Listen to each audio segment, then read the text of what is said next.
আমি এটা কখনোই লাইক করব না যে শিবিরের ছেলেদের মধ্যে অনেক ভাব জন্মে গেছে। আমি এক্সপেক্ট করব শিবিরের ছেলেরা অনেক সুন্দর সাধারণ ছাত্রদের মতো ব্যবহার করছে, যা দেখে অন্যরা অনুপ্রাণিত হয়।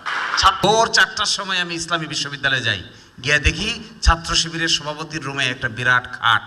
We do not expect ছাত্র শিবির to behave like a cadre. We expect শিবির ওই দিনগুলো আবার ফিরিয়ে নিয়ে আসার চেষ্টা করে। এই খাটের আশেপাশে আরো অনেকগুলো মানুষ দাঁড়ায় আছে এবং একটা রুমে একটা খাট, যেখানে থাকার কথা একটা রুমে 4টা খাট। আমি গিয়ে বললাম, হোয়াই ইজ দিস, এত বড় খাট কেন, এখানে এত বড় খাট কেন? আপনি তো ছাত্র, আপনাকে তো এখানে এত বড় খাট ব্যবহার করার কোনো প্রয়োজন নাই। সকলেই মনে করে বিশ্ববিদ্যালয়ের সভাপতি একটু ভাব সাব নিয়ে এক রুমে 4 জন থাকলে মান ইজ্জত কি আর থাকে, এই জন্য 4 জন মিলে একটা খাট বানাইছে। Then and there I took action, I changed the খাট। আপনি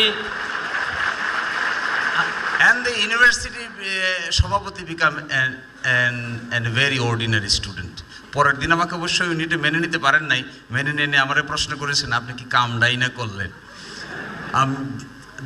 আমি কিন্তু অস্বীকার করছি না, I am saying this type of deviated behaviour was there.